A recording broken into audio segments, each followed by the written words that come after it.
Get it. This is Bjorn's week 3 video recap. So we're starting out by just offering him the flirt pole for a minute or two.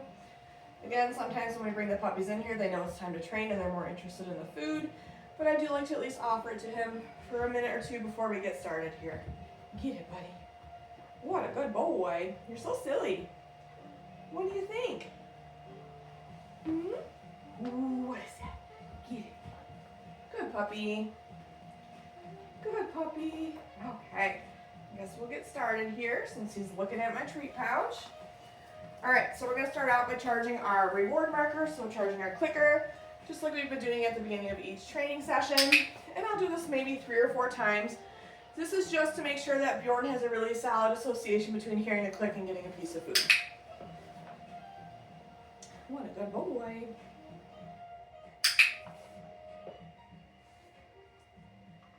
Okay, then I'm just going to work on having him follow a food lure just to get him warmed up here. Good job, buddy. We'll do this just a couple times. We've been doing this at the beginning of each training session.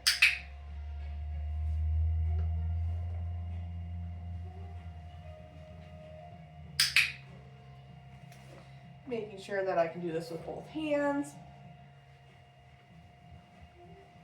What a good boy. Good job, buddy. Okay. So we've been working on getting the puppies acclimated to wearing a leash. So this week in week 3, I'm going to do a couple of the exercises that we've been working on with him on a leash. So we're going to repeat having him follow a food lure, just make sure he's comfortable moving with me while he has his leash on. And then we're going to practice hand targets, sits, and downs while he's wearing his leash as well. So as a reminder, I like to get my dog on a piece of food while I find that little clip on their collar that the leash attaches to. Especially if we have fluffy puppies, sometimes it's hard to see. And then I'm going to drop the food on the floor once I find that little clip and get him leashed up while he's busy eating that piece of food. Okay. So we're going to repeat that following a food lure exercise now that he's on leash. So I have my clicker and my leash in one hand. Food is on the same side as the dog. Okay. So just getting him to take a couple steps with me. Maybe I can get him to turn. What a good puppy. We've also been pairing this with his name, Bjorn.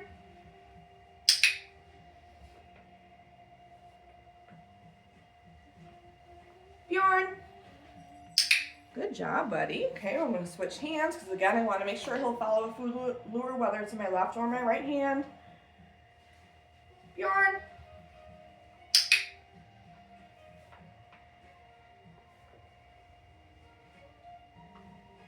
Bjorn. What a good boy. Okay, we're going to move right into our hand targets. So this week we want to see if we're able to present our hand flat without any food in it and see if they will target our hand. I will still mark a reward for the behavior, but we're just seeing if we can start to fade out having that food lure. Bjorn, touch.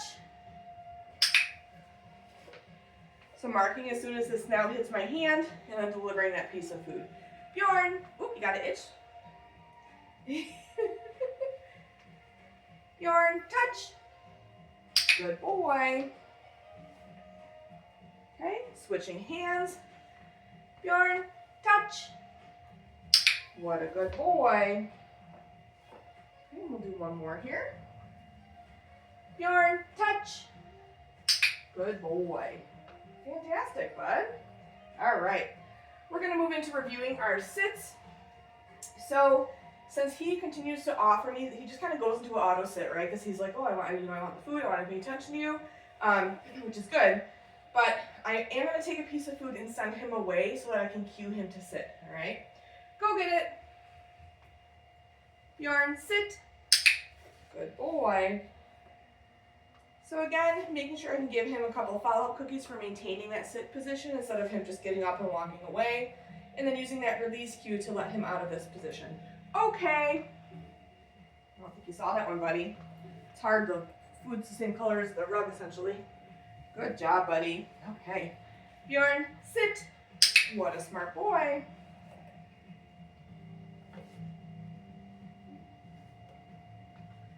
Beautiful. Okay. Good job, bud.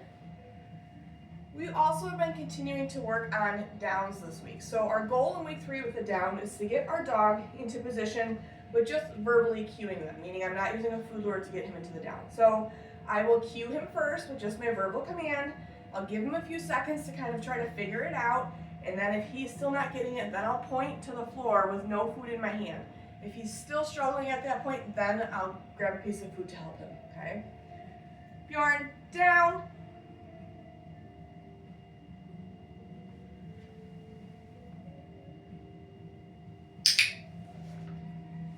So notice I just pointed to the floor, I didn't have food in my hand, so after I clicked, I had to come back up to get the piece of food.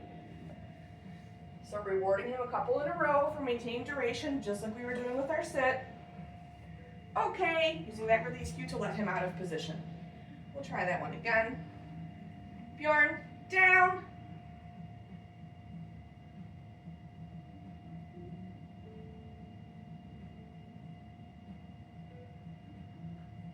Good boy.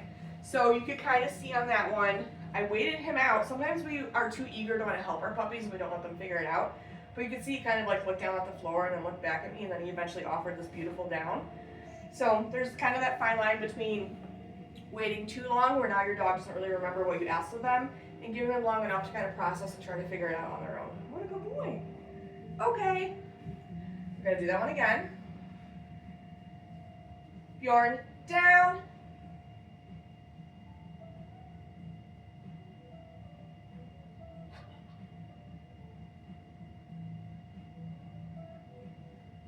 What a good boy. Nice work, buddy.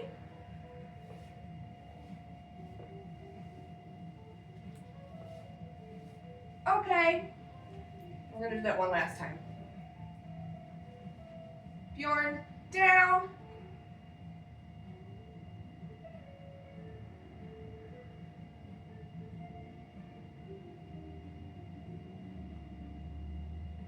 What a smart boy.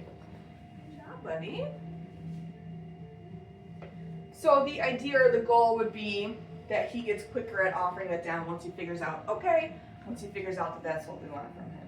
Very nice, bud. All right, at this point I'm going to take the leash off. So again, I do like to get my puppy on a piece of food so that they're busy licking the food and not trying to chew on my hand or the leash while I take it off. What a good boy. Okay, from here we're going to move into our flying cookie game. So last week we were practicing this with our puppies on leash. This week I'm doing it off leash because I want to be able to throw that food a little further and not get them tangled up in the leash that's dragging behind them. And then I'm going to move after I've sent them away so that I'm calling them from a different spot each time. Go get it. Bjorn. So I'm clicking as soon as he turns in response to his name, and then making sure he comes all the way back to me to deliver that piece of food. Go get it. Bjorn. What a good boy.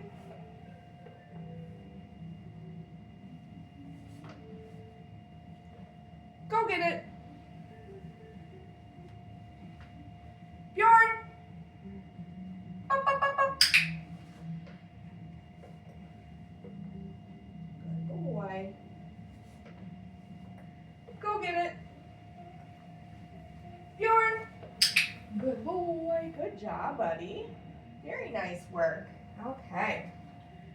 Right from here, we're going to move into our mat skill. So in week 3, there's 2 things that we want to work on. First is when we cue Bjorn to go to place, I want to see that he's going to offer me a down position. So I will mark and reward once he finds his way over there. But then the second thing we're working on this week is adding some distance, meaning I'm able to take a couple steps away from him while he maintains that position on the mat. Okay, so we've been calling this place. Bjorn, place.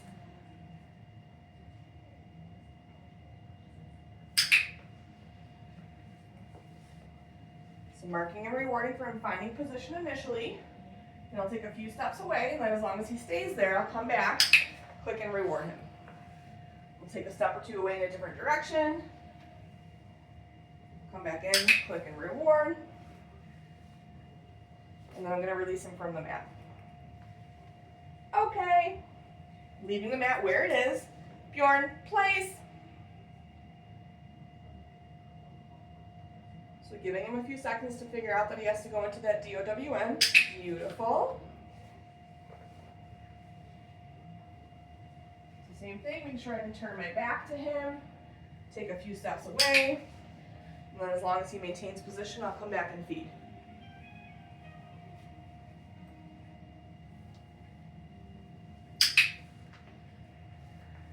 What a good boy. And then I'm going to release him in a different direction. Okay. We'll run through that again. Bjorn, place.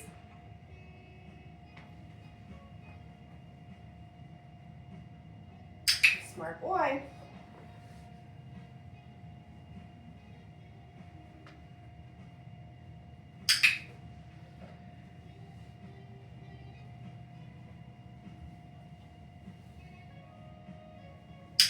Good job, buddy.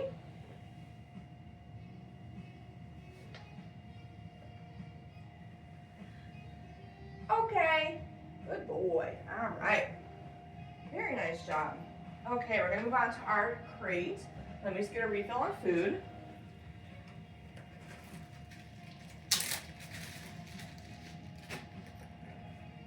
Okay. So for week 3 with the crate, I want to see that Bjorn will get into the crate and I'm able to close the door. But then we've added me being able to move away from him, kind of similar to what we were just doing with the mat. I want to see that he's going to remain calm in the crate while I start to walk away.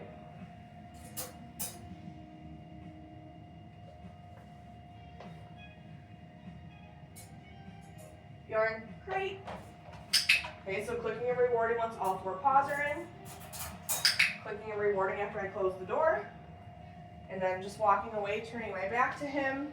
And then as long as he remains calm in the crate, I will come back in and mark and reward again. And then I'll walk away in a different direction. We'll do the same thing.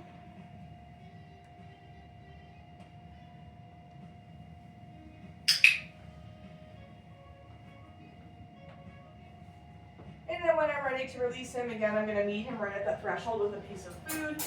And I'm going to use that release cue to let him out of the crate. Okay, we'll go through that again. Bjorn, crate.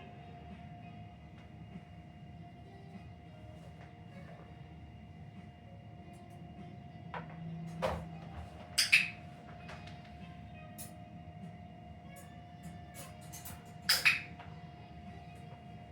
I'm going to walk away again.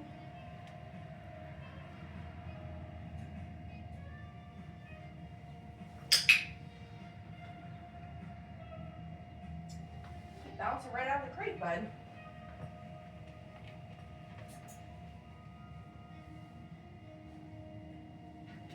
That's a good boy.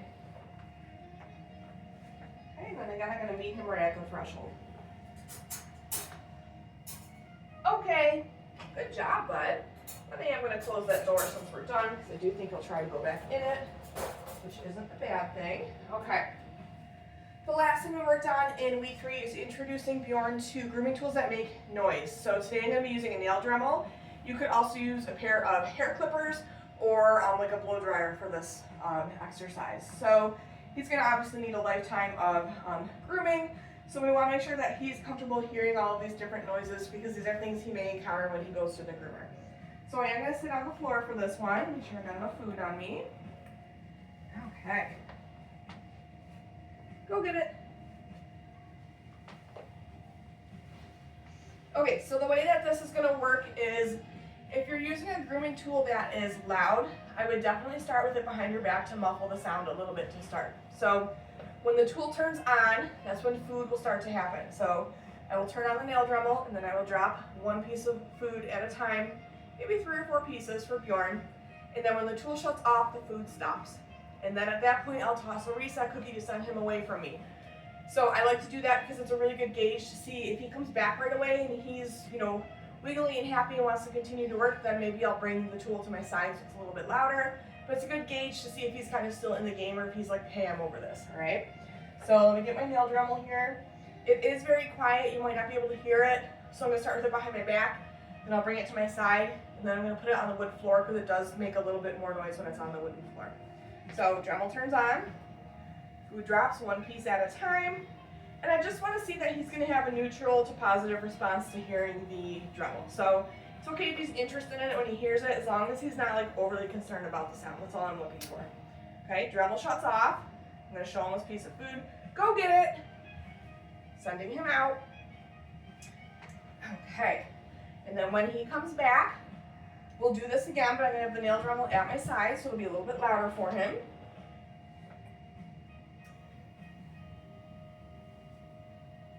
So dropping one piece at a time, maybe 3 or 4 in a row. Tool stops, food stops. Go get it. Okay, and then on this last one, I'm going to put it on the wood floor because it is going to vibrate a bit more. So just dropping food one piece at a time. Kanzi. Sorry. Go get it. Okay, and we'll run through that maybe like 3-4 times max. This isn't something I want to go on for like 30 minutes. So just like 3 or 4 repetitions of that. Again, we just want to see that they're going to have a neutral to positive response, that they're not overly concerned about hearing that noise. That is it for Bjorn's week 3 video recap. Make sure that you're looking at your video library as well as your handouts. Those will give you much more detailed information on everything we worked on with Bjorn in week 3. Good job, bud.